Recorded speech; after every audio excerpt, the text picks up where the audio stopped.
অন্যদিকে নূর তার দাদার লেখা কিতাবের মাধ্যমে জিনদের ব্যাপার এসব জানতে শুরু করে এবং সবাইকে শয়তানের হাত থেকে বাঁচানোর উপায় খুঁজতে লাগে। দাহিরাও তার জাল বেছাতে শুরু করল, সাধারণ মানুষকে নিজের দিকে আকর্ষণ করে তাদের মেরে ফেলে। দাহিরা হঠাৎ এক রাতে এক যুবকের কাছে ডাকল। যুবক এগিয়ে যেতে থাকল।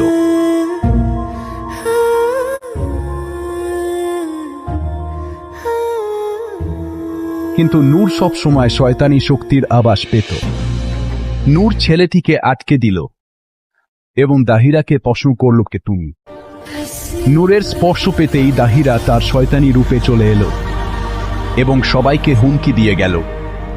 নূরের কাছে ছিল একটি কবচ যা তার দাদার কাছ থেকে পাওয়া, যার মাধ্যমে নূর সবসময় সুরক্ষিত থাকত। দাহিরা পালিয়ে যায় একটি গুহায় এবং সেখানে সে ইবলিশের উপাসনা করে। ইবলিশ জাগ্রত হয়। দাহিরা ইবলিশকে সব বলে। ইবলিশ তাকে খারাপ প্ররোচনা দেয়। কেটে যায় কয়েক প্রহর। পরবর্তীতে উসমানীয় সাম্রাজ্যের সম্রাট সব জানতে পেরে শয়তানদের সাথে বিশাল যুদ্ধে লিপ্ত হয়। সেই যুদ্ধে অংশগ্রহণ করে শেহজাদি আলিশবা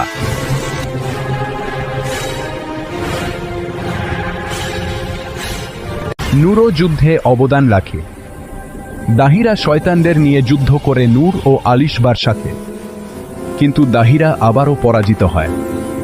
ওই যুদ্ধ করতে এসে আলিশবা ও নূর দুজনকে ভালোবেসে ফেলে। আলিশবা ছিল একজন ধার্মিক নারী।